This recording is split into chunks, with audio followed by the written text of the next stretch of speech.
My name is Hutch, I'm a gaming sex icon. In about late 2009, early 2010, this guy's video started circulating called Booster Justice, where he would go into a Modern Warfare 2 lobby, find boosters, and issue justice, as the title would suggest.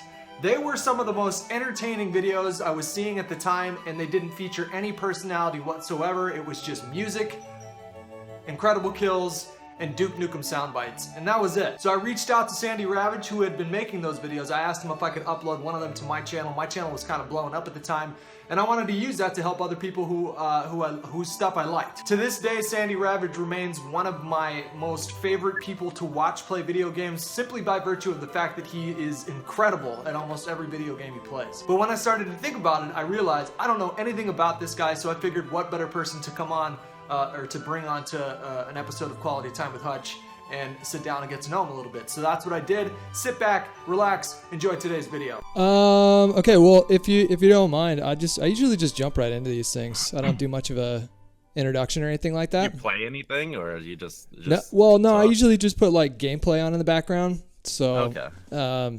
Like I'll probably put like H1Z1 for this one. I'm not sure, but yeah. Better than MW2. Fuck that. We can talk about that game. Fuck that game. I love MW2. All right, let's talk about that. All right, hold on.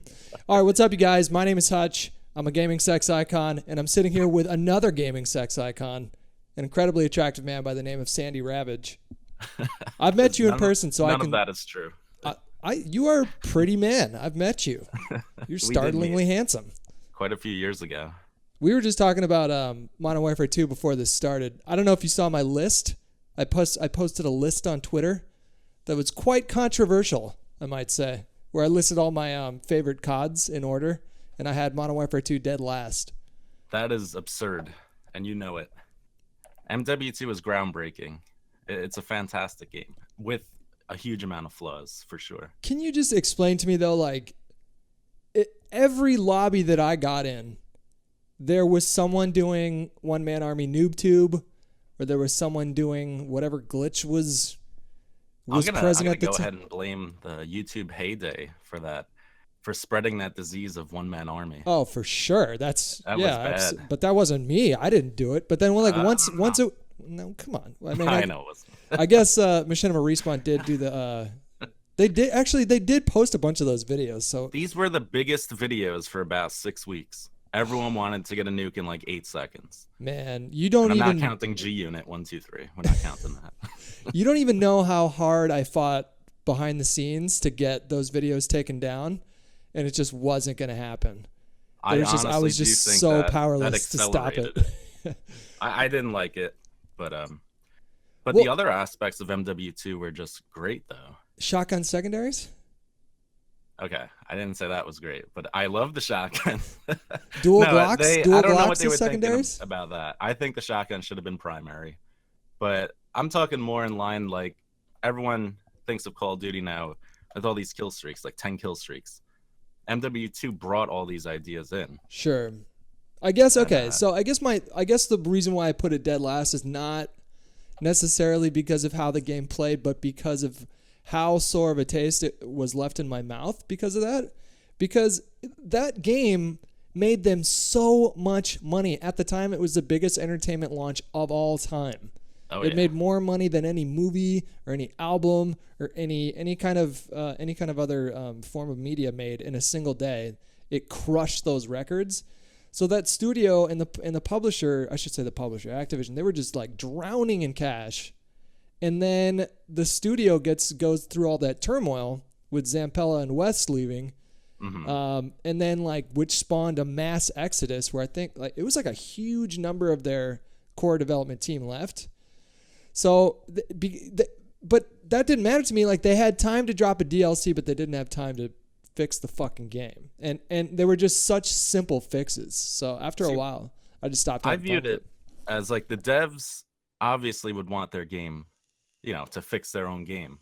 They see the flaws, but you would think there's a higher up that was not allowing it, because if that game was made that much better, the next Call of Duty is not going to sell as much, in my opinion. No, you think it was that? I don't know. I just chalked it up to laziness, to be honest.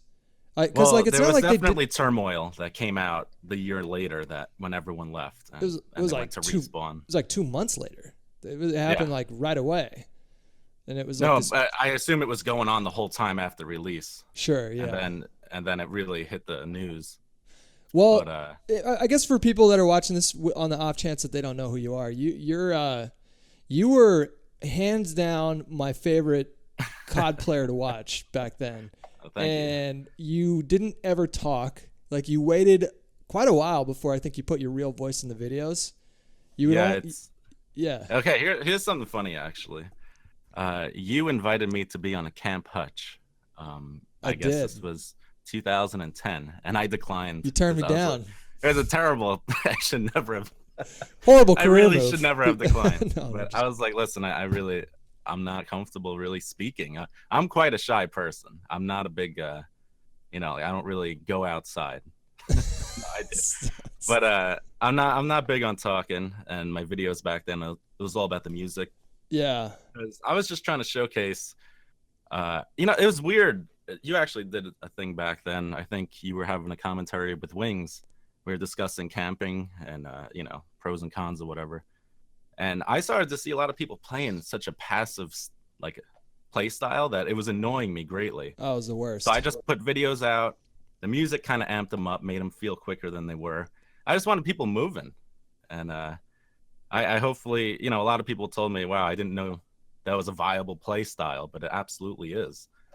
You run straight to the B flag, boom, every spawn. That's it. And you managed, like, what was your KD overall in Modern Warfare 2? Do you remember? I don't know. It was like 3.5 or so. 3.5. God, man, like you somehow tapped into the code of that game, and we're seeing ones and zeros. Just like me. See, that's why, I'm forever a fanboy of MW2, and trust me, I don't touch that game because I know how broken it is. But those early days, best gaming of my life, most fun. How did you get into YouTubing? Like, what was the start for you? Well, actually, because of the early days, it's funny. New York City seems to have gotten the games first. That's what I think, because we had it a week before the game came out. I was in grad school, and my friend texted me. He's like, they're selling MW2. Where do they usually come out? Like November 9th or so?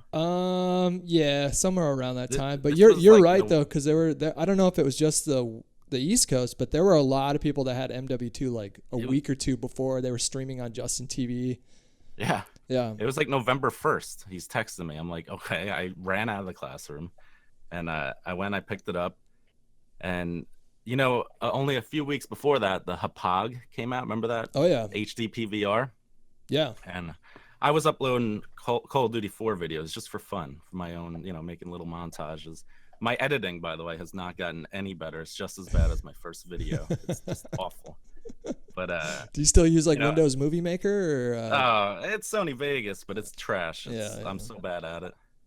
But basically, I just started playing and uploading. Well, I was recording, and I was like, all right, let's show this stuff, like the chopper gunner, the AC-130. It was the coolest things ever in Call of Duty. But you had been capturing during COD 4. Is that what you said? I was uploading some COD 4 for a bit. How did you get that? I'm saying, how did you get that original idea?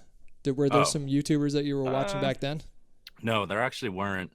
And from what I know, there weren't many anyway. There was like Blame Truth, XCal. I believe you were probably doing your thing back then. Weren't many at the time.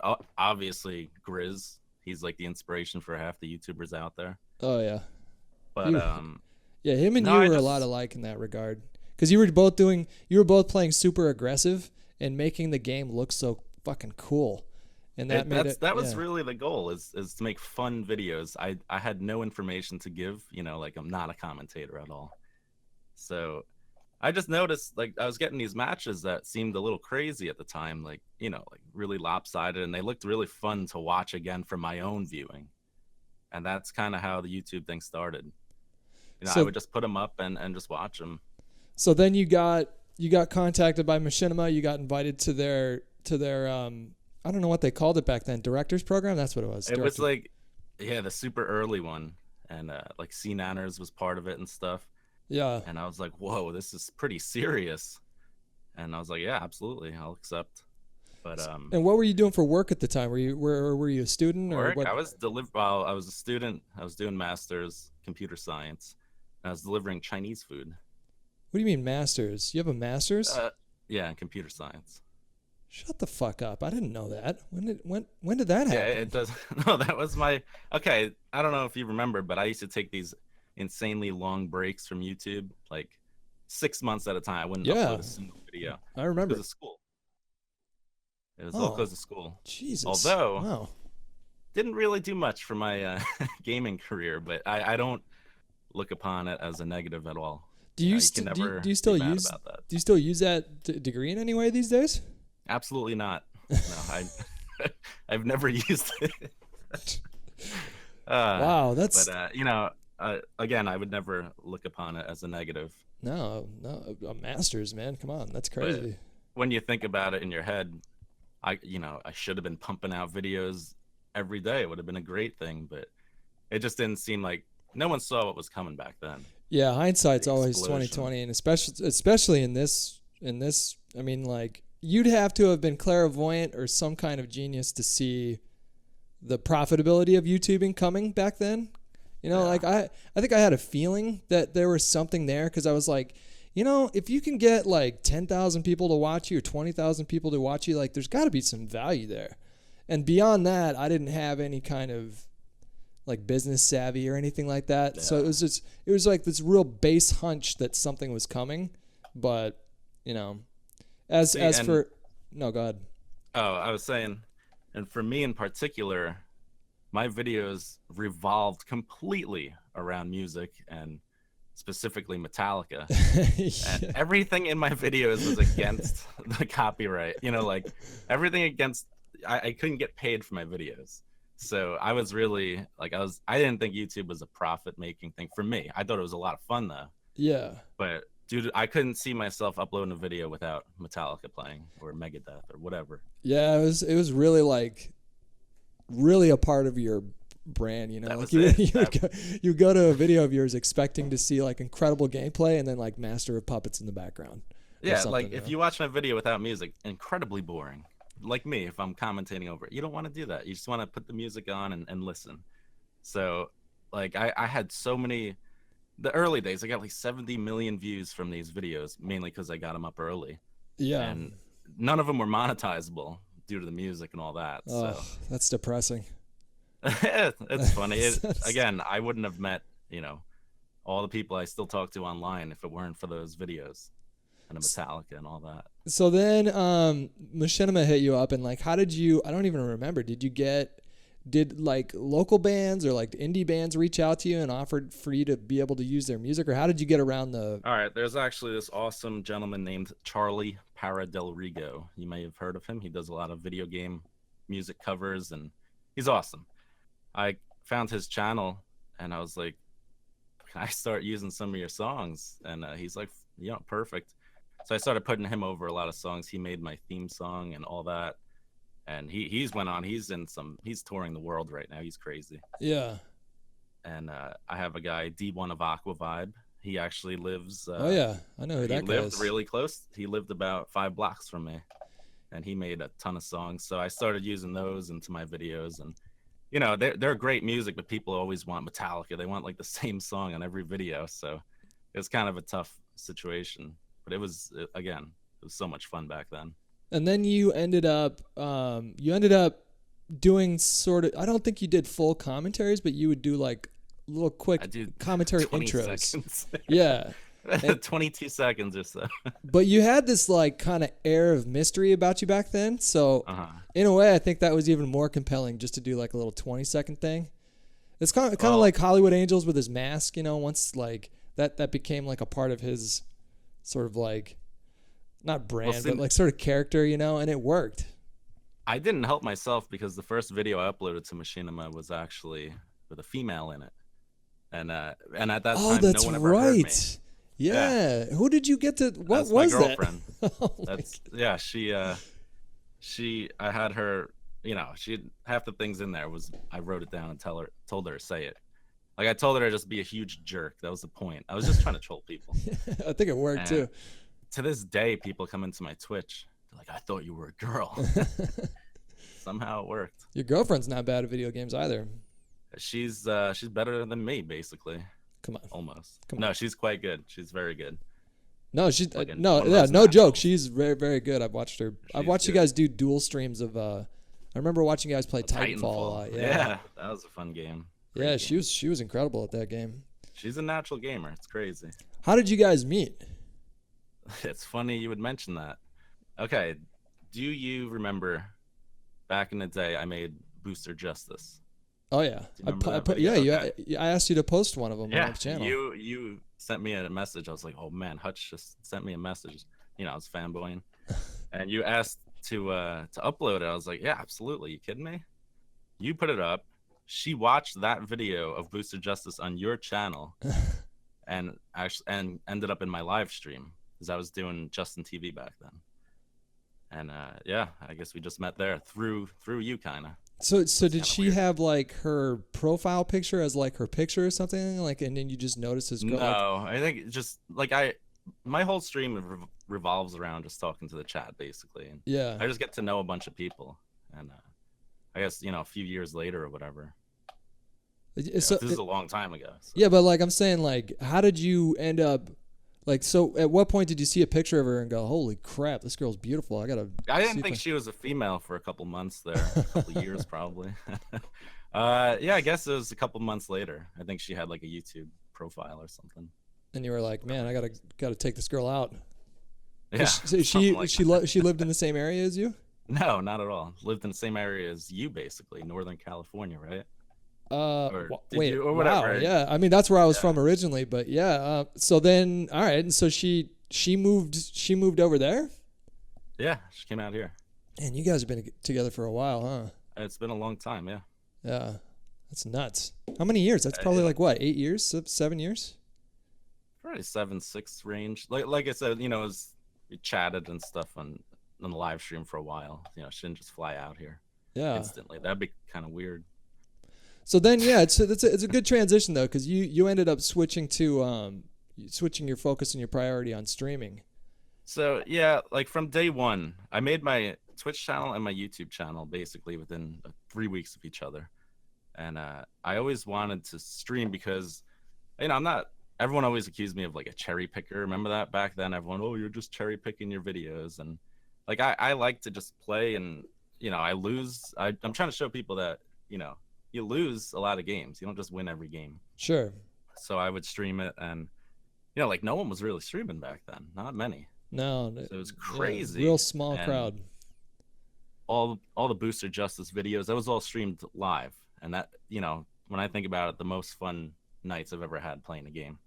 Yeah, you used to. I remember you would add that disclaimer at the front of the video that said all of these are taken from. Yeah. Yeah. And it was one night. We'd play for like 6 hours, and the video would be made from that night. And it was kind of like a fun inside thing for the people who were in stream because they got to see it live.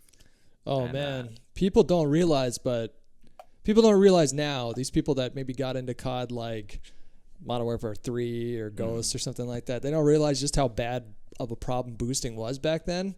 It was so bad. Yeah, it was the worst. And that was so brilliant to be making those videos because it gave all of us this cathartic release of watching you just destroy these assholes that were ruining the game that we loved. I did not think that video was gonna blow up. Like when I watch it now, it's really awfully edited. There's no real pacing to it, but I didn't think it was gonna become that. I just wanted free for all is my game mode. That's all I used to play. Yeah. And more people to kill. They were ruining it. That's all they were doing in free for all was boosting. So I got so annoyed. I got so much footage of it. I was like, all right, just throw up a video of it, and that was that. Yeah, I would try to emulate you sometimes, and I'd put up my own little version of it, and it would just like little 2 pieces here and there, and like there was no way I could keep up with the pace that you were setting. So well, see, the thing with the boosters is they were so awful. I used to just roll on up to them and just throw a C4 right at them and just kind of stand there. Like whoever's boosting is generally the worst player in the game, and I felt we had to show them on the internet. Had to. I might have boosted to sit rep pro. This guy. I might have done that. Unbelievable. But it never got to a point where I was like, I would never win the game because of boosting or whatever. I would just go off my corner with my little buddy. I think I would do it with viewers, to be honest. I'm not sure. I can't believe this. Look, I was not boosting. Like what were people boosting back then? Like what was the big things? It was all nukes. All right, it started in Call of Duty 4. Headshots. You want to do a headshot match? 1v1 because they wanted the gold. They want gold AK or whatever it was back then. And then it moved on to MW2 once people realized tac insert could be used in a free for all. It just took over. It was like a 4-week period where it was nonstop. Yeah, it was the worst, man.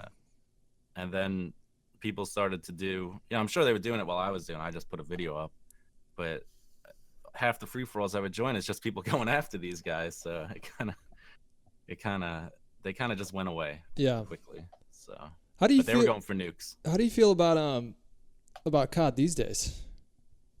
Okay, I have the same, like Call of Duty. When it comes out, I always have high hopes. People always ask, "Are you gonna play it? Are you gonna play it?" I always want to play Call of Duty, but I'm not gonna stick with the game if I don't like it. There's so many games coming out every day. There's a new game, and Call of Duty has, it's somewhat let me down over the years. I thought Black Ops 3 was fantastic though. Black Ops 3 was great. Yeah, I loved it. What game would you say? What game would you say came out where you thought to yourself like, "Uh-oh, I don't like the direction that's taken here"? Was it Black Ops 1? Was it Modern Warfare 3? MW3 all day, every day. Me too, man. I did not like it, and I felt after there was COD 4, and then MW2. These games were going nuts. They were just infinitely getting better. Well, all right, COD 4 is a better game. I'll say that any day than MW2 was. But I thought MW2 was more fun. Yeah, fundamentally, if you're talking about like competitive, then maybe it's hard. COD 4 is a better game. Yeah, it's hard to beat it. But then MW3 came out, and I just felt like it was the worst. I didn't like it at all. That game had one redeeming factor, and that was the Specialist Strike package, which was a lot of fun. That was a lot of fun. That was definitely cool. Specialist strikers running, they're killing everyone. It was ridiculous. Yeah, well, the Moab was good too because you would blow everybody up. It would kind of change the tone of the map, but it wouldn't end the game. So I thought that was like. They had like literally 2 like moves in the right direction, and then it was cool. But I'll tell you what, the whole thing of a whole team spawning ballistic vests for one guy, that was awful. Yeah, it was kind of like Juggernaut light. Like it was so bad. They had taken out Juggernaut in Modern Warfare 2, which was great, but then they like kind of put a. Then they had like Painkiller. They just kept on always messing with health. Like Infinity Ward has always done that. Death streaks were a terrible idea. Oh, this death streaks were terrible, yeah, and the maps were terrible in Modern Warfare 3 too. They were all like drab and. Oh, MW3 was so gray. Yeah, it was every map was bad. I didn't like it, but I a lot of people loved it, so I don't know. I guess I missed out. And then since then, Black Ops 2 I thought was a pretty good game. Black Ops 2 was all right. It wasn't my favorite, but. It was all right. I recognize it was I don't know what it is. I can't even like put my finger on it. It was just there's something about that game that I couldn't really do that well. Like my KD wasn't that great, And in every other Black Ops game, my KD was like pretty decent, like over 2, and it wasn't hard for me to get high streaks, but for whatever reason that game just was tough for me. I don't know. I played that game and it was just like I kind of lost. Like I stopped making music montages really because I don't know, the games didn't have the same feel anymore, and I just enjoyed it. I played and did a bunch of commentaries and stuff with that. Sark was in a bunch of those videos. The Cream Team. He's crazy. Yeah, we did a few.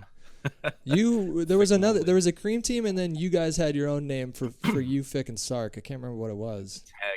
The tag team. Because all we did was play Kill Confirm, which I gotta mention that was MW3. I forgot. Best thing they introduced. Yeah, that's true. I liked that.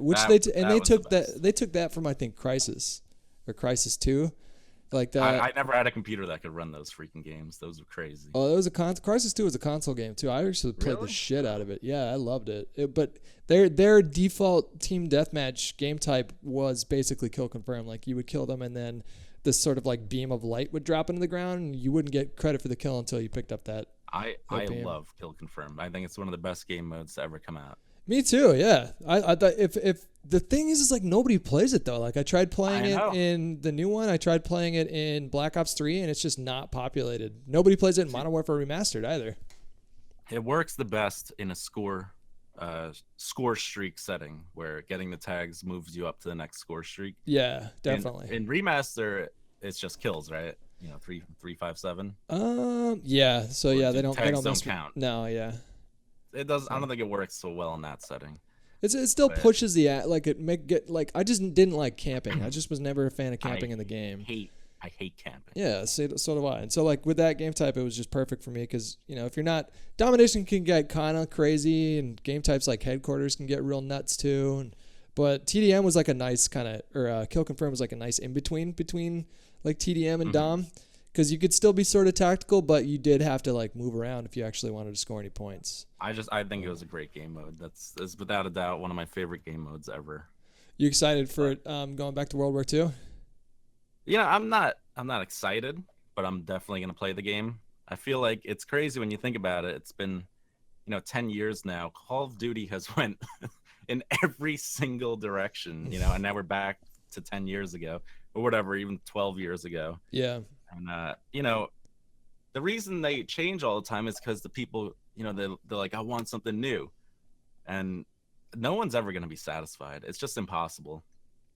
And we've all played this game. Played COD 2, Yeah. We're going back to World War II, and it's got obviously potential, and I'm gonna play it, but I can't say it's gonna be, a great game. When you think about it, when they committed to yearly entries, which just from like a shareholder standpoint, they were sort of obligated to do. They were making so much money that for them not to release a game every year would have been insanely stupid. And would have just been leaving, billions of dollars on the table. So the whole like sort of greedy Activision, I don't know if you want to call it like meme that was all over YouTube comments and Twitter for a long time. I think a lot of that is just, a lot of that is kids.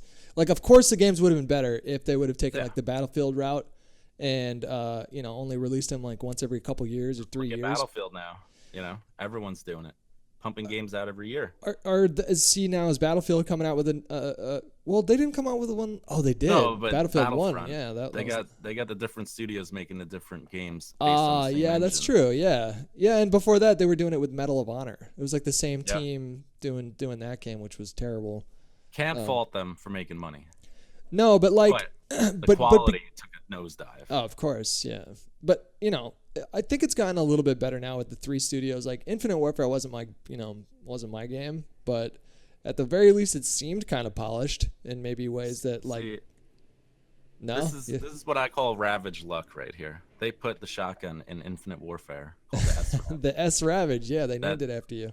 Let's just make it clear that is the coolest thing to ever happen to me in my life. Easily. Yeah, that happened to us before too. In the strategy guide for MW3. Yeah, they had I can't remember what the company was, but whoever did the official strategy guide, they had these preset like suggested classes, and one of them was the Sandy Ravage, and it had one was the Hutch. Yeah, one was the Hutch, and the class was terrible. The one that they gave me. My class had overkill on it. All right, nothing's worse. Mine's the worst class of all time.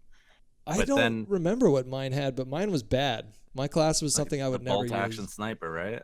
No, I think it was the 50 cal and something else, but like but there was something about like the perk setup. It just felt kind of cheesy. My perks were I wish they asked me. I would have happily answered. Yeah, they just surprised us. I remember both of us were getting tweets the day that it came out. I couldn't believe it. Yeah, that was nuts. That's obviously an honor, and it's flattering, and I'm happy they did it. So I'm complaining too much. I laugh about it when I think about it. It was a great, awesome thing to happen. I never expected it to happen. Yeah. And now the gun took that times 100.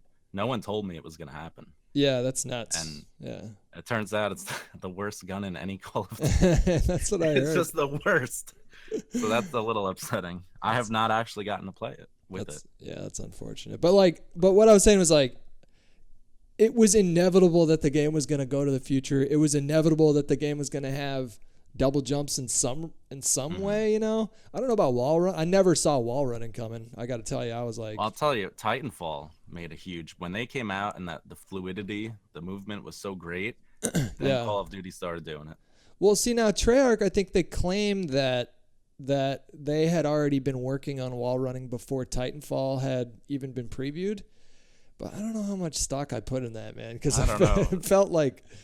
It felt like a reaction, but I mean, all the games had wall running after it out of nowhere, so it could be. Either way, it was a natural progression. Yeah. Because, like I said, people get bored of the same thing, and they want huge change. But now we're going back, so are they going to be bored of that? I guess we'll see. Well, there were so many, if not wars or battles, there were so many different conflicts that took place after the fall of the Third Reich and the onset of the Cold War and their conflict with Russia and and countries in Indochina for like 60 years. So there's like a plethora of material to choose from. I just want to see them like focus on maybe something smaller. You know what I mean? Like they don't need to have the scenario where the bad guy's got the big weapon that's going to blow up the world. Like that doesn't need to be the thing that drives the story every time. So like, while I'm glad that they're going back to World War II, I would like to see them explore a lot of the conflicts that were in the Cold War that we haven't even like touched yet in the series. Because how many World War II games have come out? It's so many. You know, there's enough World War II, but they're always fun games. They are. Yeah. It was, there's cool equipment, guns, and all that, but I could see them doing the very standard campaign where you go explore major battles in each zone or whatever. That it's been done 100 times. I hope they don't do that. But yeah, I think that I have faith this year. Like it really just kind of depends on. It seems kind of self-explanatory, but it really just depends on how they balance the guns and the maps. Like to me, those are like the two most important things. Is like what's the gun balance, and do the maps feel like I don't even know how do you describe a map that you like in Call of Duty? Like I would say it's perfectly symmetrical, small to medium, while not looking like it. Yeah, like a medium size. Not no big elevated. I hate elevation. Head glitch elevation sucks. I don't like that. Yeah. I don't like A to C type long lines. Then you get four guys with a sniper rifle sitting there the whole game while you're trying to get. I used to love those maps for the record, but yeah. Well, Bog is one of my absolute favorite maps of all time. But I don't like large maps in Call of Duty. I don't think it works at all. It's been attempted numerous times now, and it always fails, I think. It worked a little bit better in Modern Warfare 2 because you had Marathon Pro. You had like unlimited sprint. But like what Wasteland? There was like Wasteland, and then there was like that snowy map with the train on it. You remember that one? Okay, that's Derail was the worst. Yeah, I guess that one sucks, so that's a bad example. But Wasteland was a large map that no one used the perimeter because it was useless. So it actually turned into a medium map. Wasteland was a remake of a COD 2 map, which was a remake of a COD 1 map. Yep. What's the name of that? I'm forgetting it. It wasn't Karen. No, not Carentan. It was that was China. Son of a bitch. It's on the top of my mind. I can't think of it. Anyways, well, this has been going for like 30 minutes, so let's go. I know you're a busy man. You've got lots of stuff to do, so I'm gonna let you go here. But I want to finish this out with by asking you, what do you think has been your favorite part of this whole YouTube streaming experience? And don't say your girlfriend, because that's a cheesy answer. No, that's a lame answer. I would say my favorite part is after all the years I've been streaming in YouTube, I get to meet a lot of them, the people that I hang out with like every night virtually. I get to meet them at like TwitchCon, let's say. It is by far the most fun thing I've done. I'm kind of with you on that one. I flew out to PAX recently just to hang out with 5 subscribers in my Twitch chat that are there like every time I go live. I had a blast, man. I had plans to go to a party, and then I ended up just playing Monopoly with them in a hotel room for like 5 hours. It is great because it's like you feel like you know them, you never met them, and you get to actually meet them, and it's like the coolest thing ever. I wouldn't have this possibility without Twitch and YouTube and all that. Yeah. I'd still be sitting inside. Well, I like that answer, and I'm happy you finally decided to let me interview you for a Camp Hutch / Quality Time with Hutch. I will say I think it was a terrible career move that you passed up on it before, but better late than never. I agree. Yeah. Thanks for your time, dude. It was good talking to you, and I wish you the best. All right, thank you very much. Good talking to you. All right, take it easy, pal.